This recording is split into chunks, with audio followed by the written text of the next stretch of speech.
반갑습니다 형님들. 안녕하세요. 오늘도 슈티비 생방송 와주셔서 감사드리고, 생방송 시청하신 형님들은 추천이나 즐겨찾기 한 번씩 눌러주시고요, 이따가 유튜브로 보시게 된 분들도 구독이나 좋아요 한 번씩 부탁드리도록 하겠습니다. 감사합니다. 디트로이트 대 토론토 경기인데 오늘도 커닝햄이 뛰기가 조금 어렵다고 합니다. 디트로이트가 아무래도 커닝햄이 없을 때 좀 많이 삐리했었어요. 토론토는 저는 아직도 파악이 사실 잘 안 돼요. 반즈가 돌아오면서 그래도 또 팀의 구심점이니까 전반적으로 좀 괜찮아진 건 있는 것 같은데, 클리블랜드한테는 나름대로 잘 싸웠지만은 결국에는 패배를 했고, 솔직히 말해서 질만한 경기이긴 했었습니다. 그럼에도 불구하고 토론토는 꽤 잘 싸웠다고 생각은 된다. 오늘 디트로이트는 커닝햄이 없으니까 이제 좀 아이비가 리딩 부담 때문에 고전을 많이 했었고, 대신에 세서 같은 애들, 이런 애들이 시간을 조금 더 받았었고요. 토론토는 최근 6경기 동안 제가 3점 슛이 26.6개로 상당히 3점을 안 던지고 인사이드에서 좀 치중한다 이랬었는데, 오늘 경기는 아무래도 클리블랜드가 이제 인사이드에 모블리라든지 알렌 이런 애들이 있다 보니 사실 인사이드 진입이 굉장히 쉽지가 않았어요. 오늘 그래서 3점 슛을 39개나 던졌는데, 그 중에 12개 정도면은 성공률이 30% 초반이지만은 그 전에랑 기조가 약간 다른 점도, 이렇게 3점 슛 시도를 많이 했다든지 그런 것들이 생각이 납니다. 제가 요즘에 토론토 얘기할 때마다 보여드리는 선수가 한 명 있죠. 바로 이제 또 퍼들인데, 퍼들 최근 6경기 동안 평균적으로 야투 시도도 많아졌고, 야투율도 나쁘지도 않고, 경기당 22점, 오펜 리바 5개, 전체 리바운드 12.5개로 토론토는 얘 말고도 되게 길쭉이들이 많이 있어가지고 오펜시브 리바운드를 또 많이 따거든요. 그래서 오늘도 클리블랜드 상대로 꽤나 선전을 했는데, 내일도 아무래도 퍼들은 오늘 상대에서 클리블랜드보다는 그래도 선전할 가능성이 있기는 해 보입니다. 아무래도 디트로이트가 지금 전체 리바운드가 4등 정도로 사실 리바운드 사수는 꽤 하는 편인데, 근데 이제 또 토론토의 오펜시브 리바운드 이런 것들도 무시할 수는 없죠. 토론토 지금 휴스턴 다음으로 리그에서 오펜시브 리바운드를 많이 잡고 있는 팀이거든요. 그래서 내일 과연 토론토가 얼마나 이런 오펜시브 리바운드 바탕으로 인사이드에서 더 많은 득점을 해줄 수 있느냐, 이런 것들이 관건일 것 같은데, 아무래도 아까 말씀드렸던 토론토가 백투백이라는 점, 작년에도 토론토는 백투백일 때 아마 3승 10패인가 그랬었고요. 올 시즌도 1승 3패 정도로 좋은 편은 아닙니다. 백투백이 약하다, 원정이고, 아까도 원정 0승 9패라고 했는데 그런 점들이 좀 많이 거슬리긴 하는데, 개인적으로는 토론토는 그래도 반즈가 들어가면서 조금 이제 좋아지고 있다고 보고, 디트로이트는 반면에 커닝햄이 없으니까 좀 크게 흔들리는 게 보이긴 했거든요. 아무래도 팀에서 저는 가장 중요한 선수라고 보는데 구심점이 없는 점들, 그런 것들이 보여가지고 개인적으로는 토론토 프렌에다가 언더보고 있거든요. 근데 가장 큰 관건은 토론토의 원정 전패, 또 이제 백투백이라는 점들, 이런 것들 때문에 좀 어려운 것 같아요. 다음 경기 인디애나 대 뉴올리언스 경기입니다. 사실 오늘도 인디애나가 워싱턴한테 이기긴 했어도 되게 좀 좋지가 못했습니다. 끌려가기도 많이 했었고,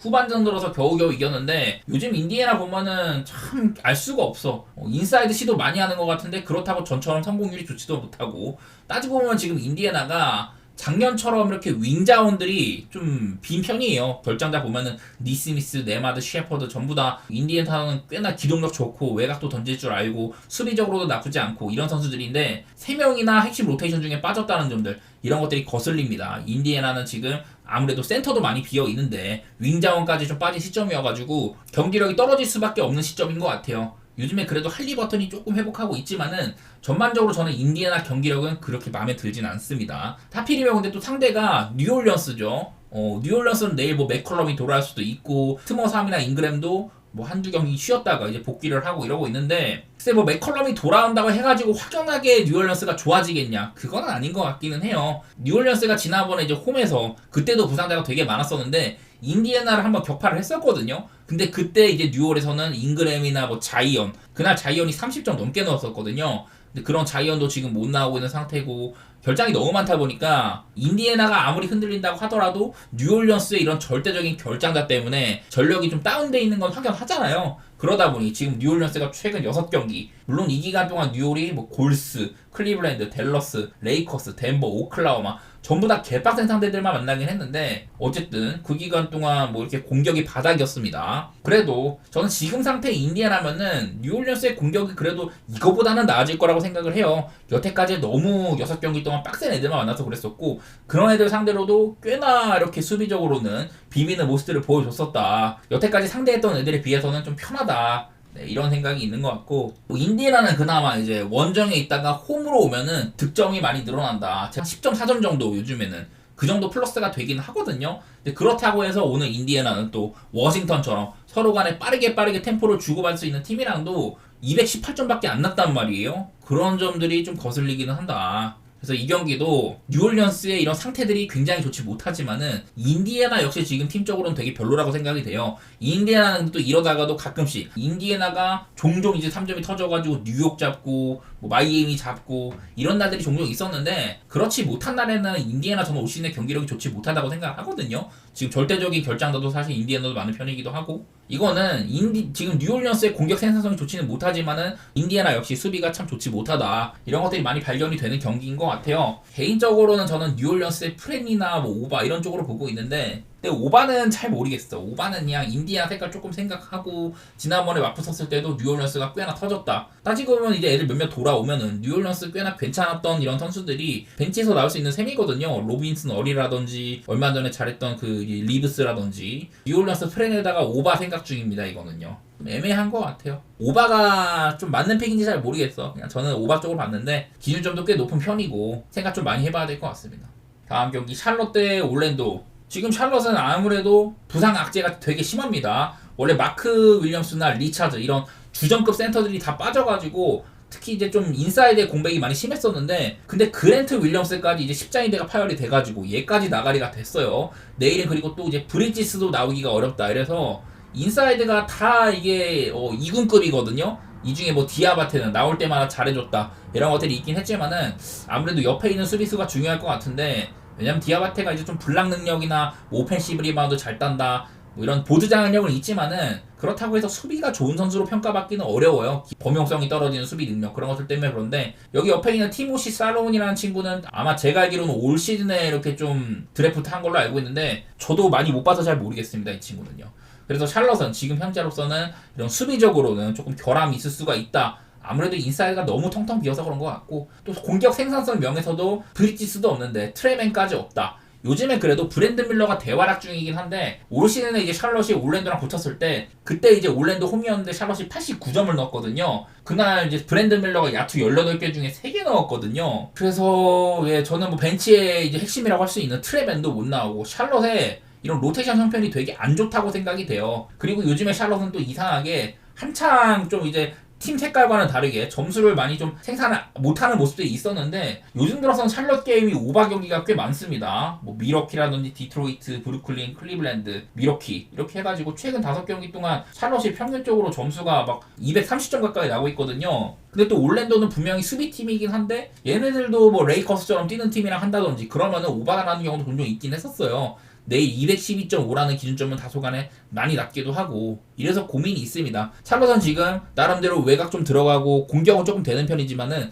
수비가 굉장히 안 좋게 지키고 있거든요. 근데 올랜도는 반대로 공격은 안 되고 수비는 리그에서 가장 잘하고 있고 이런 형편이라서 가늠하기가 좀 어려운 것 같기는 합니다. 그래도 이제 올랜도가 원정에서 극복했다는 점들 이런 것들도 보이기는 하죠. 얼마 전에 뭐 레이커스, 클리퍼스, 피닉스 어려운 원정 3번 가가지고 클리퍼스한테 되게 진짜 어이없이 무릎 꿇긴 했지만은 우리 또 바로 레이커스 상대로 어마어마한 승리 거두기도 하고 바로 또 홈으로 와서 디트로이트 혼내주기도 하고 이러면서 올랜도의 전력은 지금 벤캐로가 없는 와중에도 조금 정돈된 측면이 있다고 보이긴 하거든요. 그래서 저는 이거는 올랜도 사이드 아무래도 샬럿이 지금 좀 빈 공간이 많은 점들 그런 것들이 생각이 되고 언더오버는 저는 올랜도 생각해갖고 언더보고 있기는 한데 기준점이 되게 낮고요. 요즘에 샬럿의 스탠스를 파악하기가 좀 어려운 점 결장자가 너무 요동치고 있어가지고 샬럿을 한 경기 한 경기 매번 달라지는 감이 커요. 그래서 좀 어렵다고 생각이 되는데 일단은 저는 언더로 살펴보도록 하겠습니다. 샬럿의 최근 5경기 거의 뭐 239점씩 나는데 올랜도 6경기 동안 뭐 이렇게 뭐 200점대 초반 이렇게밖에 안 나거든요. 이런 것들도 좀 유념하셔가지고 기준점이 되게 낮다. 그런 것들 생각해 주시면 되겠습니다.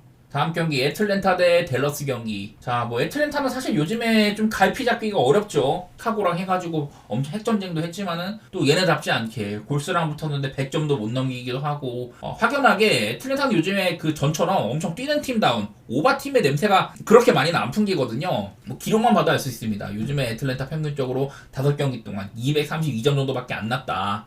애틀랜타 치고는 그렇게 요즘엔 오바가 막 꿀처럼 느껴지지는 않아요. 그리고 댈러스는 오늘 요즘에 이제 또 돈치치도 못 나오고 있고 그 자리에 이제 어빙이 주로 핸들링 역할을 하고 그라임스를 더해가지고 좀 밸런스를 갖춘 이런 모습들이 보이고 이제 워싱턴이 복귀를 했다고 했잖아요. 저는 워싱턴 같은 친구들을 두고 이런 표현을 합니다. NBA에서도 많이 쓰는 표현인데 퍼실리테이터다. 이거는 팀을 이제 승리로 이끌 수 있는 행동을 하는 선수들, 그렇게 평가가 됩니다. 공격에서는 원활히 돌 수 있게 뭐 리바운드나 뭐 수비 리로테이션 이런 것들 전부 다 훌륭하거든요. 한마디로 댈러스의 경기력을 향상시키는 선수다, 이런 생각들이 많이 되는데 오늘도 사실 댈러스가 힘겨웠어요, 마이애미한테. 근데 뭐 저는 프레임 갔으니까 근데 좀 억울하게 이 경기가 뭐 연장 가면서 프레임이 터지긴 했는데, 그래도 저는 보면서 댈러스가 오늘 그 코너 3를 너무 많이 내준 점들, 그런 것들은 생각이 나지만은 전반적으로 수비도 좋고 이 경기를 어떻게든 또 역전까지 해내는 클러치의 강한 모습들, 그런 것들 확인하면서 댈러스는 돈치치가 없어도 지금 충분히 강하다,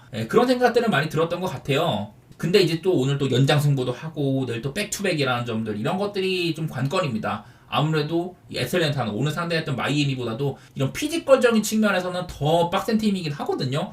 그런 팀들이랑은 전날에 좀 이렇게 곤욕을 치르고 오면은 피지컬로 눌려가지고 그냥 무난하게 패배하는 경우도 많이 있어요. 저는 그게 제일 거슬립니다. 기본적으로 이거는 게임 풀어나가는 거는 저는 댈러스가 조금 더 나은 팀이라고 생각은 되는데, 애틀랜타의 뭐 지금 트레이 영이 아킬레스 쪽에 문제가 있어가지고 경기력이 제대로 안 나오고 있다, 이런 얘기들이 있기는 한데, 그에 반해서 애틀랜타는 요즘에 좀 많은 오펜시브 리바운드, 그거를 바탕으로 상대보다 더 많은 공격 시도, 이런 피지컬적인 우세로 좀 많은 승리를 낚아채고 있거든요. 상대를 어렵게 한다든지. 마침 지금 다니엘스 같이 훌륭한 수비수가 어빙을 좀 이렇게 상대를 한다, 그러면 댈러스도 꽤나 꼬일만은 하고요. 피지컬에 눌리면 어쩌나, 그게 제일 큰 고민인 것 같아요. 댈러스는 오늘도 특히 또 벤치 타임 가면 참 노답이었던 것들, 그런 것들 생각이 나는데, 저는 그래도 댈러스가 또 프레임 받았으면 프레임을 봐야 된다고 생각은 합니다. 경기력은 훨씬 더 낫다, 약간 이런 마인드인데 백투백, 이런 피지컬적으로 크게 밀릴 수 있는 점, 이게 제일 큰 고민인 것 같고요. 글쎄 뭐 오바는 보도록 하겠습니다. 애틀랜타 뭐 지표적으로도 그렇고 댈러스도 사실 지표적으로 237점이나 뭐 오바가 날 정도까지는 아닌 것 같은데, 저는 굳이 보라면 그래도 오바를 눌러야 될 것 같긴 하거든요. 백투백이나 이런 좀 피지컬적인 문제, 그게 제일 거슬리는 경기인 것 같네요.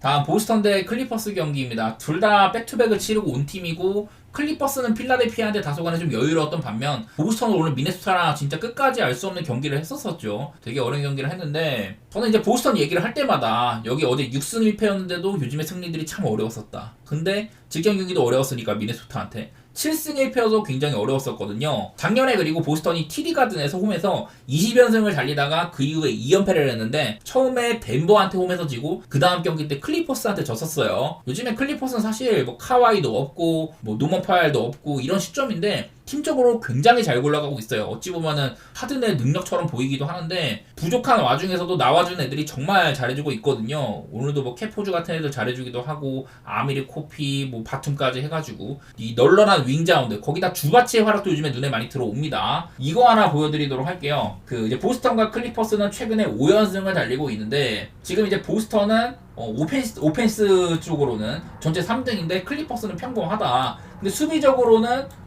보스턴은 평범한데 클리퍼스는 전체 2위다. 넬 레이팅 상으로는 보스턴이 5등, 클리퍼스는 오히려 1등이에요. 최근 5연승 달린 기간 동안. 이런 것들을 보니까 참 폼이 좋은 팀들 간 대결이다. 어떻게 보면 보스턴은 뭐 그럴만한 전력입니다. 근데 생각보다는 내용이 좋지 못하고, 클리퍼스는 사실 이 라인업으로 5연승을 해냈다? 정말 대단하게 느껴지긴 하거든요. 어디까지나 양팀의 뭐 현재 로스터 차이라든지 팀의 체급이라든지 여러 가지 상황으로 클리퍼스가 좋지는 않아요. 근데 이거는 보스턴이 나는 내용이 좀 안 좋았던 것도 눈에 들어오기도 하고, 어제 고생한 면들, 그런 것들 때문에 약간은 저는 클리퍼스의 프렌도 보고 싶긴 합니다. 전부 내일 좀 도전하는 입장인 느낌인데, 저는 클리퍼스의 프렌 쪽으로 좀 보고 싶은 경기예요. 그냥 이거는 나는 요즘에 클리퍼스가 이 어려운 난관에서도 헤쳐나가는 것들, 그게 참 대단해 보였던 것 같아. 내일 경기는 저는 클리퍼스의 프렌 이런 쪽으로 보고 싶고요. 언더오버는 사실 이 클리퍼스 보면은 오바를 못 가거든요. 근데 오늘 나름대로 좀 서로 간에 주고받는 모습이라든지 그런 것들 보니까 얘네들도 뛸 때는 뛴다. 기본적으로 보스턴 게임이 오바가 나쁘진 않죠. 그걸 조금 노선시해가지고 저는 오바 쪽으로 한번 생각해 보도록 할게요. 다음 멤피스 대 이제 포틀랜드 경기인데, 내일은 이제 멤피스에서는 그 모란트가 나올 수 있다는 소식이 있습니다. 근데 그 전에 멤피스가 모란트가 없던 시기에 이런 지표들 같은 것들 몇 번 갖고 왔었는데, 그때는 멤피스가 전반적으로 다 괜찮았었어요. 공격도 상위권이고 수비도 상당히 상위권이다, 이런 것들이 보였었는데, 제가 이거 표를 설명드릴 때마다 좀 말씀드리는 게 있는데, 여기 괄호 안에 있는 게 순위라고 했고 왼쪽에 있는 게 지표라고 했었잖아요. 공격적인 면에서는 야투도 그냥 15등이고 3점도 23등, 저조한 편인데 득점 자체는 많이 뽑아내고 있고요. 수비적으로 비교적 이렇게 실점한 순위보다는 방어율 자체는 괜찮은 편이었는데 실점을 많이 했다. 한마디로 멤피스는 많이 공격하고 많이 기회를 내주는 팀이에요. 이렇게 서로 간에 좀 공격 기회를 많이 주고받는다. 되게 그래서 오바가 나기 쉽다는 그런 느낌이 있는데, 반대로 뭐 포틀랜드 보면은 그냥 공격 못하고 수비 잘하고 이런 것들만 두드러집니다. 근데 내일 이제 포틀랜드는 문제가 생긴 게 그 이제 솔리드했던 클링원, 도노반 클링원이 내일은 빠질 수가 있거든요. 이런 것들 한번 보도록 하겠습니다. 도노반 클링원이 루키치고는 최근 5경기 동안 뭐 득점도 득점인데 리바운드도 괜찮고 블락도 좋고 지금 100포세 선당 블락 수치가 6.15개로 리그 선두라고 하거든요. 기회가 왔을 때는 블락을 찍어낼 확률이 가장 높다. 좀 이제 림 프로텍팅에 굉장히 특화된 면모를 많이 보이는데 클링원이 좀 나오기 어려운 점들, 이런 것들은 포틀랜드 입장에서는 아쉬운 부분이라고 할 수가 있고요. 특히나 멤피스는 리그에서 페인트 좀 파고 들어가지고 득점하는 게 가장 그 포인트가 많고요. 드라이브 수치도 상당히 높고, 사실 멤피스 같은 팀한테는 클링원이 필요한데 클링원이 없다는 점, 이 포틀랜드 입장에서는 아쉬울 만한 것 같습니다. 근데 뭐 멤피스는 내일 뭐 모란트가 있든 없든 간에 얘네들은 그 리그에서 주전이랑 벤치의 출전 시간 차이가 가장 안 나는 팀 중에 하나거든요. 주전에서 조금 하나 삐끗하면은 벤치에서 메꿔주고, 심지어 이제 데스먼드 베인이 좋지가 못한데 약출 효율이나 여러 면에서, 그런데도 다른 애들이 굉장히 잘해주고 있거든요. 여러 가지로 멤피스는 팀이 어려운 시점에서도 결장자가 되게 많은데도 그거를 헤쳐나간 능력이 돋보였다. 그런 칭찬들을 조금 해주고 싶고, 얘네들이 올 시즌에 한번 만났을 때는 그때 멤피스가 이제 홈이었는데 139대 89로 포틀랜드를 40점 차로 물려쳤었거든요. 그게 많이 생각이 납니다. 한마디로 멤피스는 터지면 그렇게까지 터질 수 있는 팀이라서 전 이건 상승 관계에서 멤피스가 조금 앞서 있다고 생각이 들어요. 직전 경기 때 포틀랜드에 뭐 사이언스 같은 애들이 간만에 좋은 활약하고 이랬었지만은 평균적인 경기력 면에서도 멤피스가 괜찮고 벤치 싸움도 멤피스가 괜찮고, 여러 가지로 멤피스는 뭐 안 터져도 우겨넣기로 많이 해줄 수 있는 팀이기도 하고, 수비적으로는 사실 요즘엔 좋지 못하다지만은 그래도 자책주가 버티는 팀이기도 하고요. 저는 멤피스한테 조금 더 기대감이 있는 것 같습니다. 그리고 언더오버는 저번처럼 멤피스가 그렇게 엄청 터지는 것만 아니면은 어지간해서는 229.5는 좀 높은 기준점이다 이렇게 보고 있어서 언더 쪽으로 한번 살펴보도록 하겠습니다. 다음 경기 덴버 대 뉴욕 경기도 있는데, 어쨌든 덴버는 지금 이제 요키치가 돌아와가지고 거의 뭐 고든만 돌아오면 베스트 라인업이고, 요키치가 돌아옴에 따라 즉각적으로 팀이 많이 나아진 게 보였었습니다, 여태까지는. 그리고 이거 제가 간만에 브라운 칭찬 한번 해보려고 하는데, 올 시즌 이제 덴버가 그 KCP를 내보내고 작년에 벤치에서 활약하던 브라운을 선발로 올렸잖아요. 근데 이 브라운도 아까 제가 말했던 이 포실리테이터 유형에 속하는 선수 중에 하나예요. 굉장히 똑똑하고 나름대로 100일인데도 운동력도 좋고 외곽도 쏠 줄 알고, 특히 작년에까지만 해도 브라운이 외곽 이런 효율들이 안 좋았는데 팀 내적으로 지금 덴버는 슈터가 필요하다 이런 얘기들을 많이 했잖아요. 근데 이 브라운의 효율이 올 시즌에는 상당히 좋은 편입니다. 이런 것들 하나 보여드리면은 크리스티안 브라운은 올 시즌 내내 두 자릿수 득점을 해주고 있다. 여기 왼쪽에 보면 이게 다 득점이거든요. 17, 11, 뭐 16 쭈루룩 해가지고 전부 다 득점인데, 크리스티안 브라운은 올 시즌에 출전한 모든 경기에서 두 자릿수 득점을 했는 선수입니다. 3점슛도 제가 알기로 40%가 넘는 걸로 알고 있고, 딱 팀의 기대치에 맞춰서 성장을 해주고 있는 것 같아요. 이런 점들은 긍정적이라는 거고, 또 덴버는 요즘에 이제 뭐 웨스트브룩도 좀 본인의 역할을 많이 하고 있는 것 같고, 덴버는 많이 회복했다고 생각을 합니다. 요키치 없을 때 요키치 없이도 살아남는 법들, 그런 것들을 조금 깨우쳤다고 한다면은 요키치가 옴으로써 팀적으로 더 상승했다는 면, 그런 것들이 많이 두드러지는 것 같고요. 그리고 이제 뉴욕은 그 전까지 제가 뭐 5경기 동안 점수 내는 거나 야투나 전부 1등이었다, 3점슛도 괜찮았다 이러면서 공격적인 부분을 되게 칭찬을 많이 했는데, 그러다가 직전 경기 유타 원정 가가지고 개판이었었습니다. 그날 뭐 3점이나 전체 야투나 전부 저조했었거든요. 유타전에서 브런슨이나 미칼, 타운스 이렇게 팀의 공격면에서 1, 2, 3옵션들이 전체 야투가 53개 중에 17개, 쉽게 말하면 그냥 30% 초반대이라는 소리예요. 3점슛은 얘네들 셋이 합쳐가지고 25개를 썼는데 4개밖에 안 들어갔다, 이런 날이었었거든요. 그래서 뉴욕이 질 수밖에 없는 경기였었고, 글쎄 뭐 내일 타운스가 퀘처업을 걸려서 나올지 안 나올지는 모르겠지만은 뭐 직전 경기 때 끝까지 뛰고 사실 근데 뭐 어디 뭐 부담은 없어 보긴 했거든요. 근데 이제 또 거슬리는 건 그거 하나, 직전 경기 뉴욕이 갑자기 유타 원정 가가지고 엄청 고생을 했는데, 특히 야투가 안 터져가지고 고생을 했는데, 오늘 경기 덴버도 콜로라도 여기도 고산지대긴 하거든요. 그런 점들도 조금 생각은 나는 것 같아. 덴버 형은 원래 빡세기로 유명하고 덴버 요즘에 많이 올라오고, 뉴욕 한창 이제 좀 득점 볼륨이 괜찮다가 직전 유타한테 야투율이 급감을 했었다. 사실 이렇게 1, 2, 3옵션이 전부 안 터지는 경기는 정말 흔치 않은데, 글쎄요, 직전 경기가 조금 생각이 나는 것 같기도 하고요. 개인적으로는 저는 덴버 사이드 좋게 볼 것 같고요. 232.5 조금 높아 보이기는 해. 이게 뉴욕이 저번처럼 안 터지면 어쩌나 그게 제일 고민이고 피치가 돌아오고 나서는 2경기 연속으로 120점, 117점 이렇게 뽑긴 했었습니다. 과연 뉴욕이 지난번 경기에 비해서 얼마나 좀 나아질런지 그런 것들이 관건일 것 같고 자 그리고 골스 대 브루클린 경기가 있는데 이거는 좀 어려운 것 같습니다. 골든 스테이트 직전 경기 샌안토니오한테 그냥 거의 뭐 아무것도 못하고 패배를 했습니다. 물론 샌안토니오가 그날 너무 잘했었어요. 이제 뭐 스테판 캐슬이나 이 웬벤야마의 수비가 특히 두드러졌던 것 같고 그날따라 반즈도 엄청나게 좋은 활약을 했었었고 골스는 그냥 상대가 너무 세가지고 졌다는 느낌이 있거든요. 어떻게 보면 골스가 지금 서부에서 전체 1위인데 샌안토니오한테 그렇게 좀 어이없이 진 거는 확실히 지금 서부는 격차가 정말 좁다. 어느 하나 딱 치고 나가는 진짜 극강의 팀 이런 면모들이 많이 보이지는 않는 것 같아요. 그 정도로 올 시즌이 참 어렵다는 소리인데 그 전보다 뭐 나아지라면 나아지겠지만은 사실 요즘에 경기력이 그렇게 막 썩 좋아 보이진 않기는 하거든요.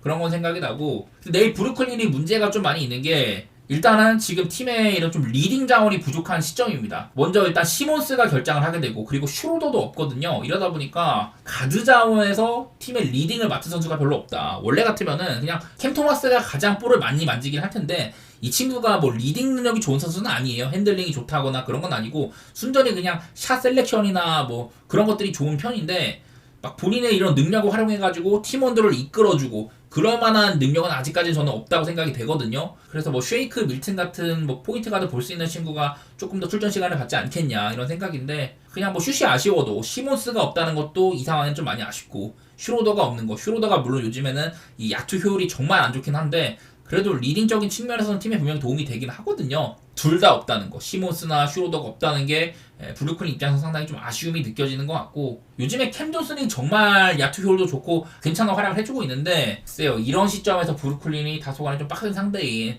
골스를 만나는 것도 그렇고 내일은 팀의 리딩을 맡길 선수가 없다 그게 제일 거슬리는 것 같아요. 그래서 저는 이거는 뭐 골스를 보는 거는 크게 무리는 없어 보이는데 핸디값이 너무 크긴 합니다. 브루클린이 꽤나 잘 싸우기도 하고 그런 팀이어가지고 빡세 보이는데 그리고 뭐 원정거리도 그렇게까지 먼 편은 아니에요. 서부에서 서부 가는 거라서 이 경기도 어려워 보입니다. 개인적으로는 두 팀 다 요즘에 보면은 공격면에서는 또 돋보이는 게 많이 없는데 수비적으로 골스는 좋고 뭐 브루클린은 좋지 못하다 이런 것들만 보여가지고 요즘 골스의 색깔로는 막 상대를 엄청나게 많은 득점으로 쌓아먹는 것보다는 오히려 수비 방패로 패는 느낌이 많이 있거든요. 골스 사이드에다가 언더 이렇게 보고 있는데 핸디값이 너무 크기는 하네요.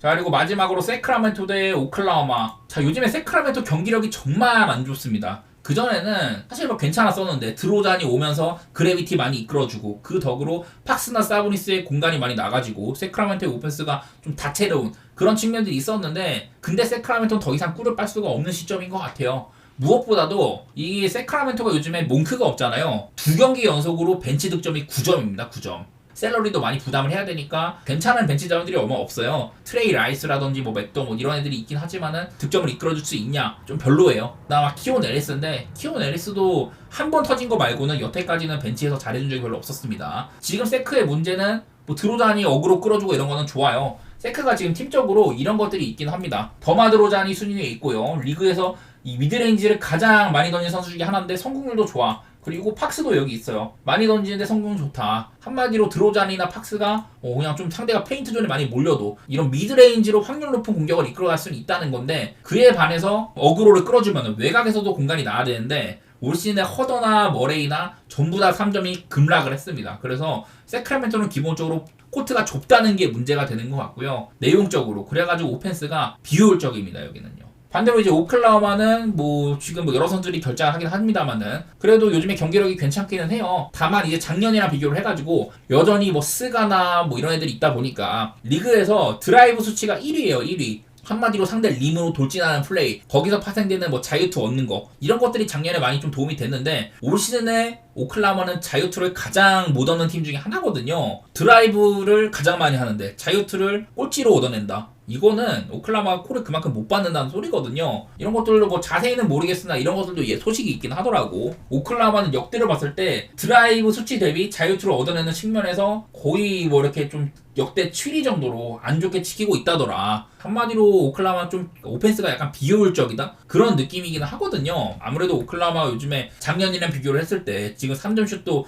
20등에 처박혀 있고 이러다 보니까 좀 그런 노선을 택한 것 같은데 어쨌든 오클라호마도 뭐 억울한 면은 있겠습니다만은 효율적인 공격이 되지는 않고 있다. 이런 것들이 보이고, 그래도 저는 경기적으로는 이제 직전 경기 때 하텐슈타인이 복귀를 했는데 제가 궁금해서 봤는데 하텐슈타인이 정말 잘했거든요. 공수 양면에서. 그래서 나는 내용상으로는 오클이 좋아 보여. 근데 이것도 하나 거슬리는 게 뭐냐면은 세크라멘토가 이제 또 홈에서는요 오클라호마한테 7연승 중입니다. 7연승 중. 작년에도 오클라호마가 그렇게 강했는데 세크라멘토 원정에서는 2패를 했고, 그전에도 세크라멘토 원정에서는 지금 7연패를 하고 있거든요. 이것도 되게 까다로운 부분이죠. 오클라호마가 특히 말하기 좀 오펜시브 리바운드를 잘 잡는 팀이나 그런 애들한테 좀 까다로운 적이 있었는데, 세크도 그런 팀 중에 하나인 것 같습니다. 약간은 천적관계가 있다. 특히 세크의 홈에서는. 이런 것들도 무시할 수는 없는 부분인 것 같아요. 그래서 내일 경기들이 얼핏 보면은 쉬워 보이지만은 이런 뭐 기록이라든지 백투백 영향들 이런 것들 때문에 고르기가 참 어려운 것 같습니다. 저는 어쨌든 오클 사이드에다가 뭐 언더 이렇게 보고 있는데, 오클이 수비적으로 요즘에 흔들리는 세크를 확실히 잡아줬으면 좋겠네요. 자, 엠폴리랑 우디네세는 저는 여러 차례 엠폴리는 그냥 언더 맛집이라고 많이 얘기를 했었습니다. 아직도 엠폴리의 단단함은 남아있어요. 언제나 이제 엠폴리는 언더를 보기 좋은 팀이고 무승부 맛집이기도 하고요. 그래도 여태까지는 뭐 라치오라든지 나폴리, 인터밀란 이런 정도로 잘 나가는 팀들한테는 무릎을 꿇긴 했는데, 그래도 지금 뭐 리그 10위 정도면은 괜찮은 편이기도 하고, 놀랍게도 엠폴리는 홈 성적을 좀 봐야 돼요. 오늘도 홈인데, 자 여기 제가 엠폴리의 홈만 찾아놨는데 가장 돋보이는 거 언더. 홈에서는 올 시즌에 6경기 동안 여기부터거든요.